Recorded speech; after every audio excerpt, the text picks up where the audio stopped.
Hello everyone, welcome to the Survivor Savant podcast. I am your host, Nathan Newport, the self-proclaimed Survivor Savant himself. And today we are going over the events that occurred in Survivor Africa, episode 7. Will there be a feast tonight? Now, first off, before we get further into this episode, I just want to say it's been a hard past week after hearing about the recent death of two big celebrities that we all know about and love about. First off, Maggie Smith, which everybody knows from the Harry Potter franchise when she played Professor McGonagall, and of course Downton Abbey. I've never watched Downton Abbey myself, but it's really hard to see that actress go. Really sad to hear. And also, this one caught me off guard. Chris Christopherson, the singer, he also passed away at 88, which was sad to hear. It's really been a hard time for us all, and I know other than celebrity he's dying, I know that some of us out there are dealing with deaths in our family, along with also with some great friends that we probably all lost along the way. So for those of you who are watching this who've recently lost a loved one, I'm sorry, hey, and I hope nothing but the best for you guys. But with that being said, I think it's time we get into this episode and try to do our best and try to be the ones to get on with our life and really make the best out of it, you know? So, let's get into this episode. So, we come back from the last tribal council where Lindsay was voted out after a second deadlock tie, where in the end she had the most votes and she was voted out. And Brandon immediately was like so happy that she was gone. He was like, "Can I say that again? I'm happy that Lindsay's gone." Like, she was digging her own grave by not trying to fix her mistakes, and she was allowing herself to constantly be digging herself deeper and deeper and just leave it to be lying in her bed that she's made. And as much as Brandon could try to help keep Lindsay from being voted, along with KP helping her, it just didn't work out for them. And now Brandon's trying to see that he is now in the minority now, along with KP, and as much as he would like to have her stay in the game longer, he wants to make sure that she goes before him. And that's a kind of like how messed up it is in this game of Survivor. As much as you would like to work with someone who you can see as a good ally, if you're in the minority and if you're seen as one of people who could be the next to go, you're gonna do whatever you can to make sure that's not gonna be you who goes first. That's a terrible thing to do. And if I was put in that situation, depending who I'm working with, yeah, I hate to do this to you, but I would much rather push hard to see you go before me. And if you were the cause of the tribe going down and you're doing stuff to make you look bad, and if I'm connected to you, I'm gonna cut that tie that bonds us together and make sure that you go down without taking me with you. That's just how it is, and that's what Brandon's hoping to do by trying to plead with the Lex, Big Tom, and Kelly, who at this point now have the majority. They've really started to really think about their game now, and with it possibly be close to the merge, if there ever was a merge, they now have the majority now with 6 Baron and 4 Samburu. So it's it's gonna be interesting, very interesting. And oh boy, I can recall Big Tom about had mentioning a quote where Brandon is just like, I'm not gonna cuss. Let's just say sinner in church rather than what Big Tom had just said, because no way I'm gonna say that word. For those of you who know, you know. But anyway,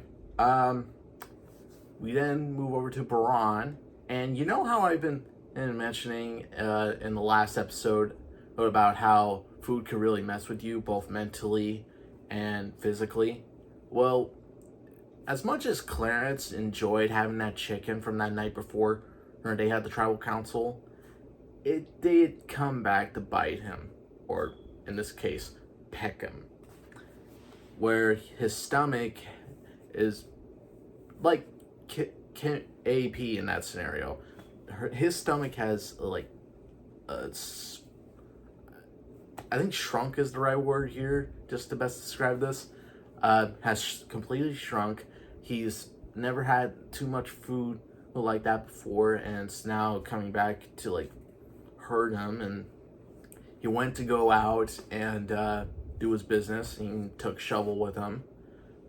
So he dug a hole, and while he was doing his business, apparently after he was done, he noticed there was like a herd of elephants over there. And oh boy, how bad would it be, especially when he realizes this, how bad would it be to possibly be dead by being stampeded by a bunch of elephants while you're doing number 2? Like, how embarrassing would that be if that was you? I know Clarence would be embarrassed if that was him. And I'm sorry.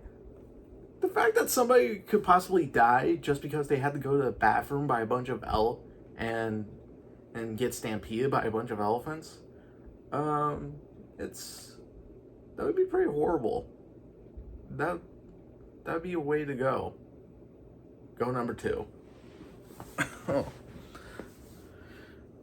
But now let's get into we're going back to Samburu, and we see that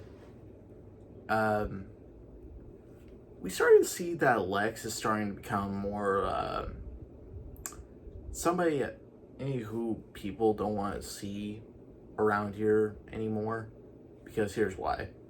Apparently he was drifting through the firewood that you have, and there was a couple of them that looked like it would be good like utensils, like spoons or forks, and he starts like carving like some kind of word into one of them, and I don't know what the word he used to describe this, but it's really I'm definitely gonna have to look it up again and what he called that word, because it is an interesting word. I'm not sure it would best fit that scenario of him trying to make up that utensil, but I could look it up. And then he gives the utensil that he made a name. He's calling it the Uber spoon. And I find that funny because Uber nowadays is normally known as like a basically like a different kind of taxi service,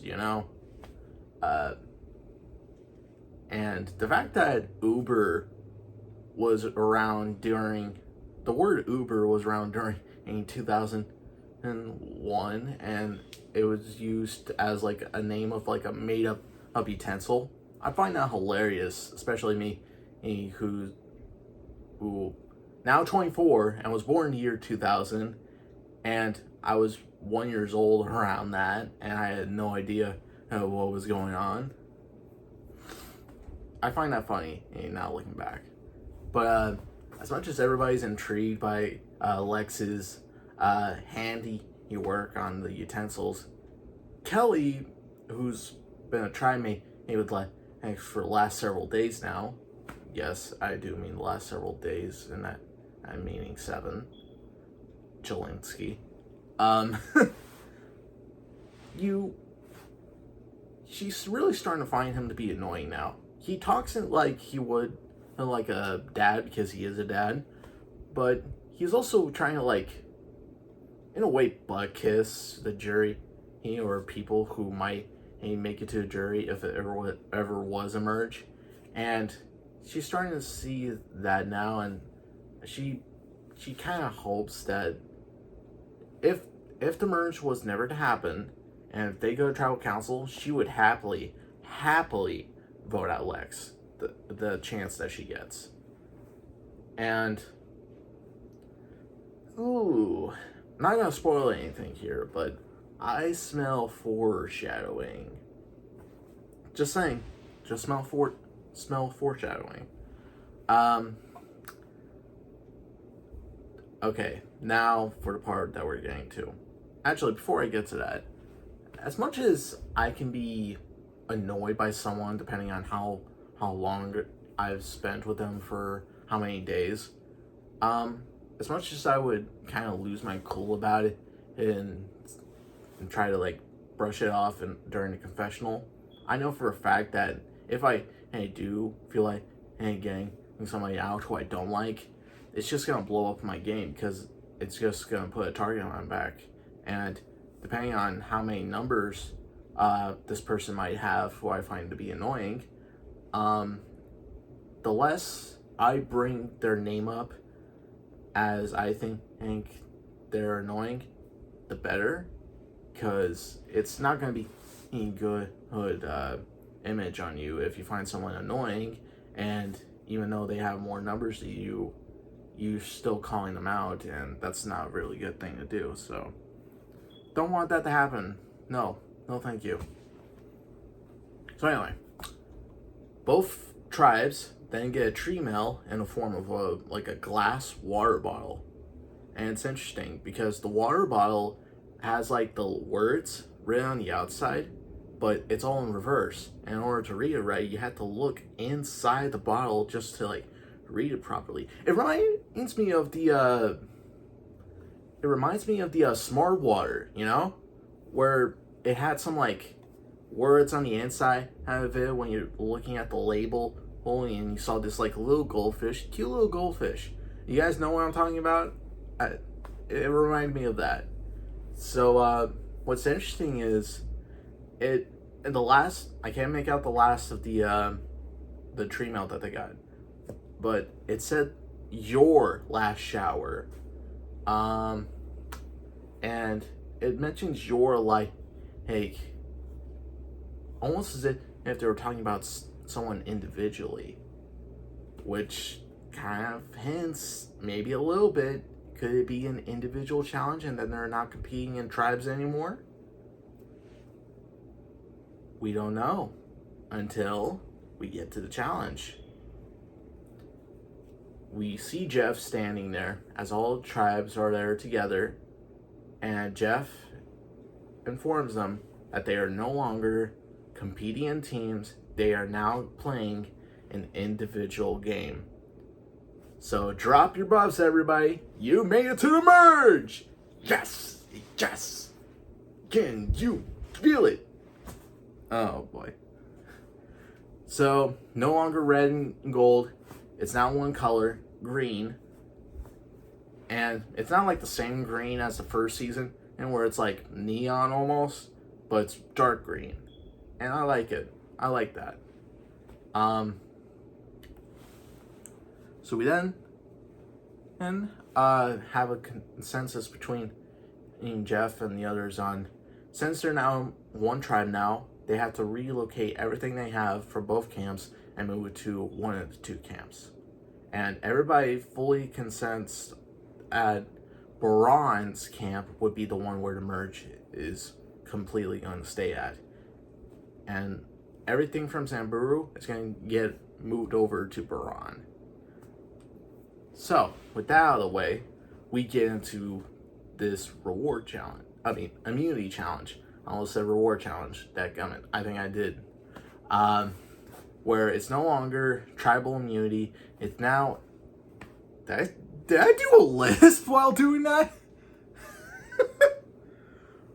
It's now individual immunity. Good grief. And I like the immunity necklace that they got for this season. It's definitely nice where it's like tribal patterns, but it's like a leather, not like, actually maybe a little bit of leather, but it's like a leather necklace, but it's also mixed with beads, and it's like in this colorful tribal pattern with this like knitting or string coming down at the bottom of the necklace with beads also as well. It's actually really cool.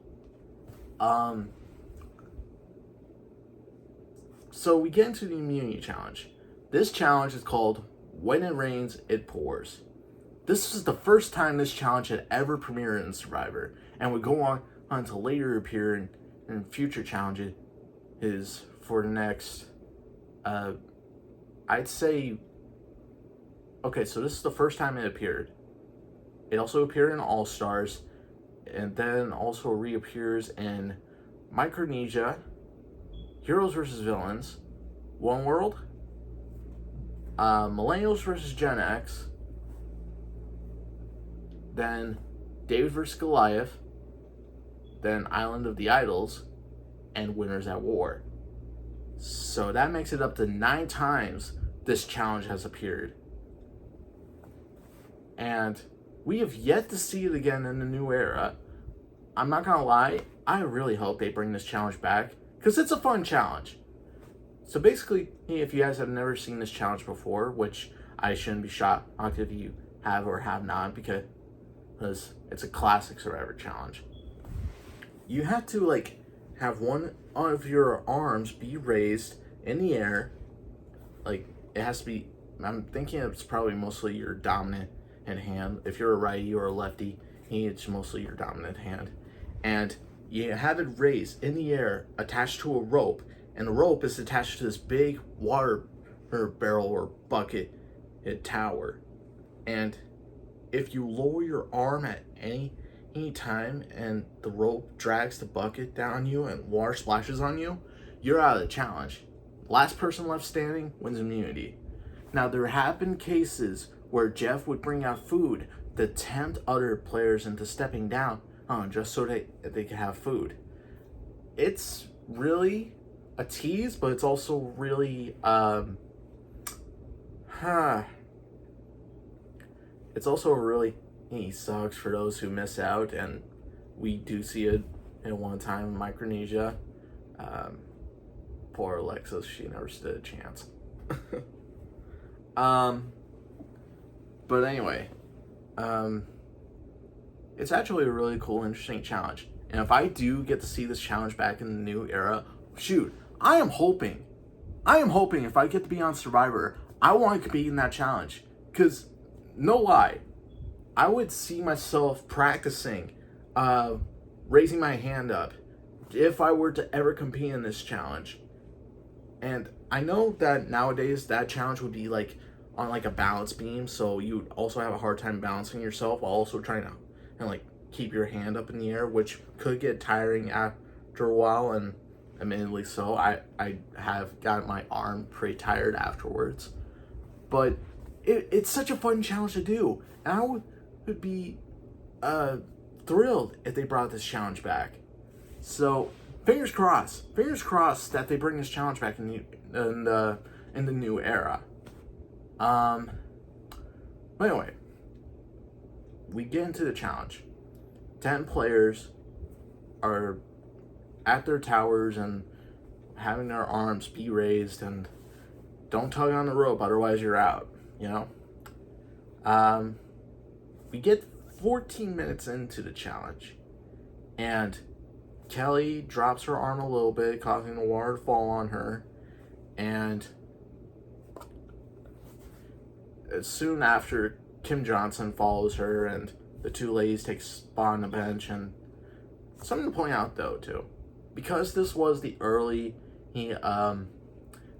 seasons of Survivor, it's not like color coded with the with the tribe stations, it's all made out of wood and rope, and the water is just regular. In future seasons, though, like past the 10s, I would say, it would be more colorful, and the water is also colored too. So when you put your arm down you're being covered with this colored dyed water, and they don't have that in this new era, which, I mean, in the earlier stages, not the new era. I mean, I'm sure they would in the new era if they brought it back. But I'm kind of glad that they didn't in the beginning, because now looking at, as I recall in the past times that they had it, because the water was dyed and like painted, I remember times where their clothes, the survivors' clothes, depending on what color it was, would get stained. Like, I remember one contestant that he had this like pink dyed one, and as it splashed down on him, some splotches of like pink dye or paint landed on his clothes, staining it. And I don't have a preference on which color I'm getting. I just hope it doesn't stain my clothes all that too much. Then again, I'll just have it to be washed after, But anyway, so Kim and Kelly are out. We're now down to 8. I believe soon afterwards, Jeff starts to tempt people with food. I remember the first item that he brings out was a freaking burger with all the fixins. That burger looked so freaking good. I mean, you know me, I'm a big burger guy. Hey, I love a good burger. And, okay, I will say this though, and I probably have mentioned it before in the past. If I were competing in a challenge where I know that I could possibly be going home, I would ignore one of my absolute favorite food items just so I could win individual immunity, which is the whole point of the challenge. Beat your temptations.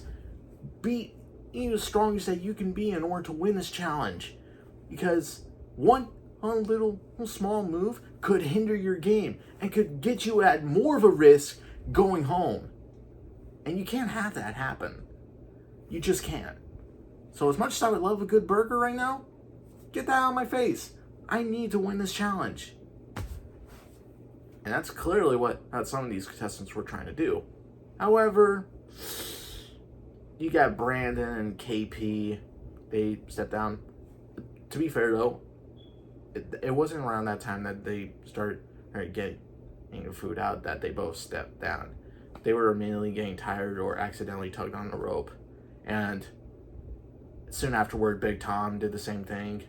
He tugged on his rope and water poured down on him. So it was just down to 5. Frank, Lex, Ethan, T-Bird, and Clarence.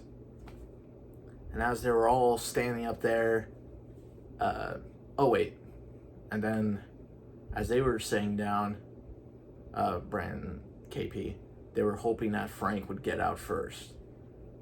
And it's like, drop. And it did happen. He was like, yes. Oh, good job, Frank.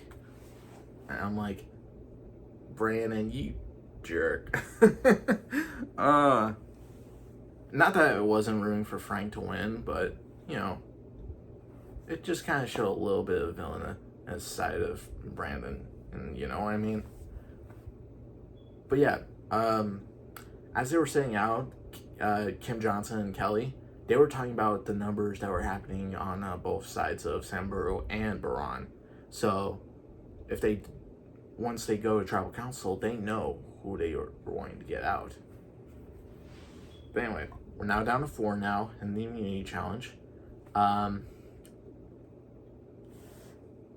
And while they were up there, T-Bird takes it upon herself to start singing Tomorrow by Annie. She was giving it her all. The sun will come out tomorrow. Bet your bottom dollars tomorrow. I don't actually know the lyrics to that song. I don't know the whole song. Okay, I'm not gonna lie. I don't think I'm not that much of a big fan of Annie. I mean, don't get me wrong, it's a good, like, flick or musical, but am I really a big fan of it? No. Not really. And I will admittedly say T-Bird did a fantastic number while competing at the same challenge, and everybody was applauding, and Clarence was, like, patting his stomach and showing his applause because he was still in the challenge. If it were me, though, when I was still in the challenge, I would give her, like, a snap, you know? That's, like, a simpler way without, like, patting my stomach. Otherwise, I feel like it would hurt me. It would hurt me. So this is where Jeff starts bringing out the food. You know, they brought out the burger.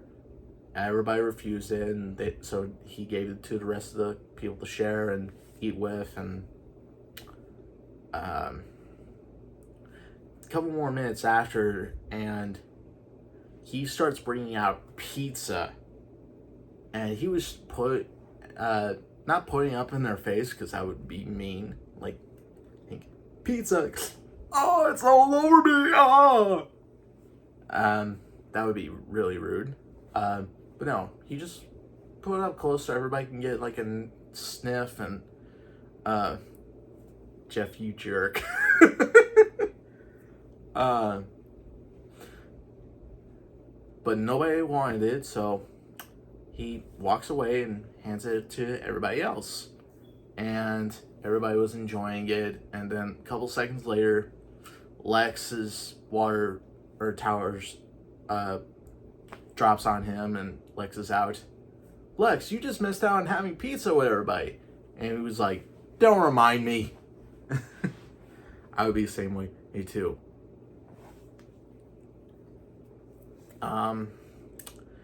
And then soon afterwards, a little bit longer than lasted than Lex did, Ethan drops out of the challenge, and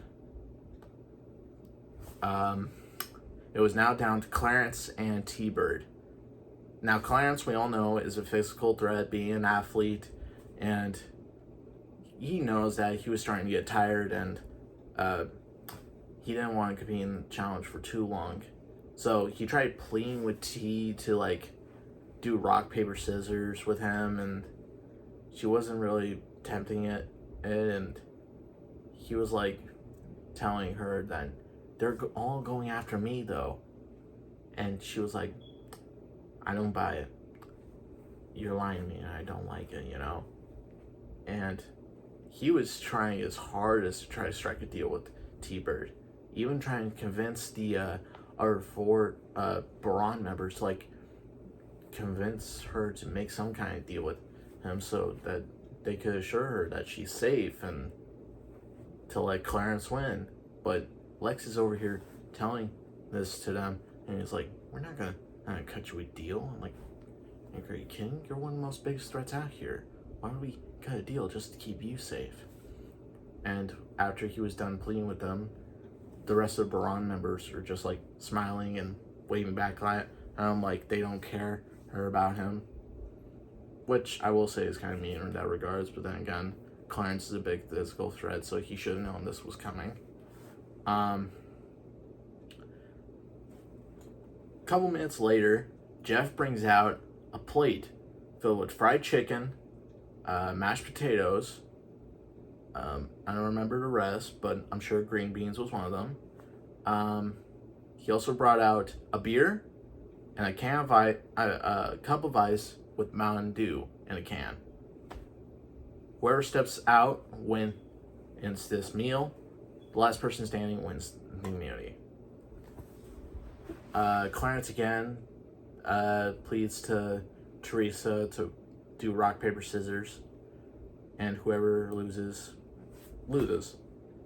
So they do it, and rock, paper, scissors, shoot. Clarence had rock, Teresa had paper. Paper covers rock, as she said, and Clarence shook his head, understanding, and Boof, just like that, water falls on him. T-Bird wins immunity.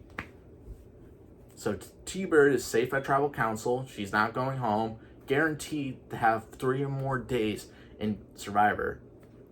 Meanwhile,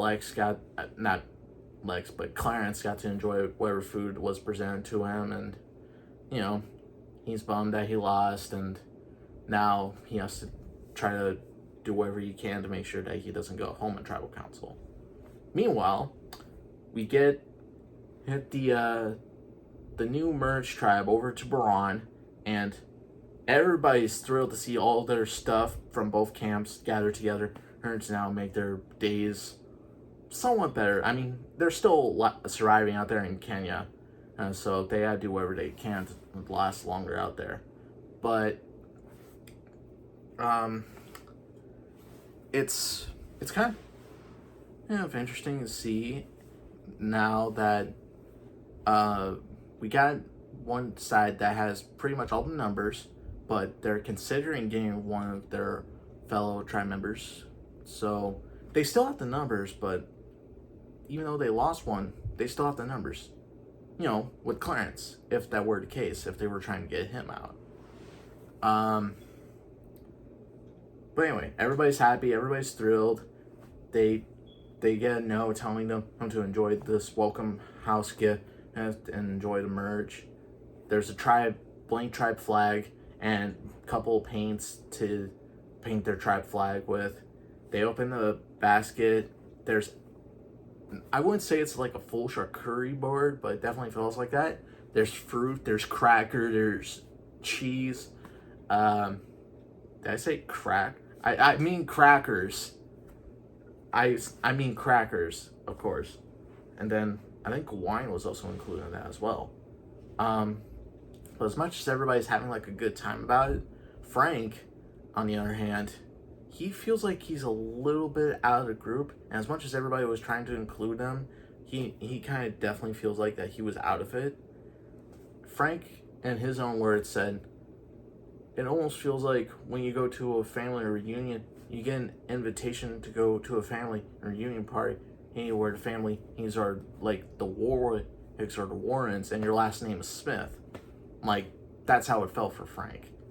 And I can understand that. I mean, you feel like you're on the outs because you don't really gel well with the other people, because you don't really fit in. I could totally understand that.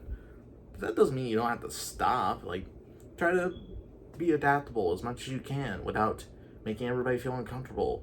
And that's what everybody was trying to do. They were trying to get to know one another while also playing Never Have I Ever. And boy, oh boy, I'm not going to get into like the questions that are being said on this, because they're outrageous. But I will say this though, Frank's Never Have I Ever broken a handshake. Like, it was a cardinal rule for him, and like once he shook someone's hands, that he's never broken that kind of deal, you know, which I can get behind. Yeah, I can get behind that. Unlike some people who have given handshakes and have broken deals. Tony, sorry, I got a little something in my throat. No stabs at Tony though. No stabs at Tony. He's an excellent game player just for that. But as much as Frank was enjoying his company and enjoying the crackers and the wine, and he knew there was stuff to do, so he told everybody we need to get more like firewood just to make sure we're well secured for the night, and everybody agreed. And as they were doing so, Frank noticed this like elephant from the distance, and Frank was trying to like mimic him, and he definitely confirms that people he wouldn't get too much along with well, but animals, yeah, he can see himself getting along with the animals well. And we definitely see that when he's trying to mimic the elephant, you know, copying its moves, and it was cute. I'm not gonna lie, it was cute.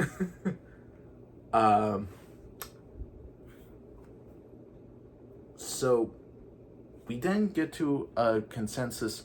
Sorry, there was something in the way of the phone there, or my camera.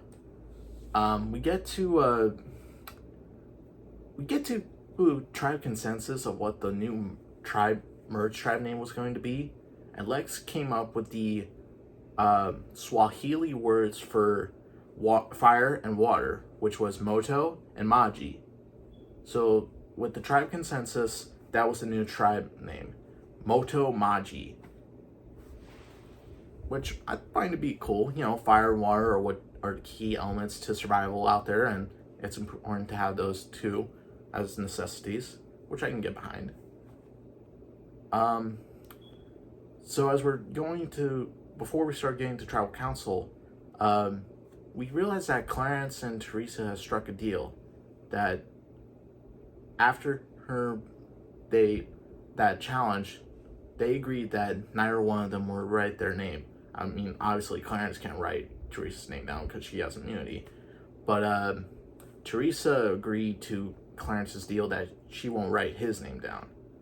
So at tribal council, she writes someone else's name down, and Clarence even admits, not Clarence, but Lex even admits to Clarence that he is gonna vote for him tonight, and I'm gonna tell you straight up face to face, so I can be more respectful towards you, because I would hate to blindside you like that, And Clarence, he says he respects him for that, but at the same time, he's totally gonna ruin his game in tribal council, and we'll see that in a few moments. So we get to tribal council. Jeff's informed that the new tribe name is Moto Maji, and we then get to the vote. Now, because of their little agreement, Clarence and Teresa voted for Lex, which kind of jabs at Lex, as we'll find out in the next episode. But the rest of the tribe, in an 8-2 vote, the 7th person voted out of the tribe, Clarence Black. The 7th person to be voted out of Survivor Africa. We're now down to 9, and as we know, with the past 2 seasons, when someone is voted out on the merge first, after that, that's when the jury begins. So that leads with the question, and for all of you who don't know, who will be the first member of the jury? And will Lex figure out who voted for him? Because he has no idea who he got votes from, and he is absolutely upset. So will he find out? So, with that being said, thank you everyone so much for watching this. We're getting almost near the end now of Survivor Africa. We just started a merge. Pretty crazy, right?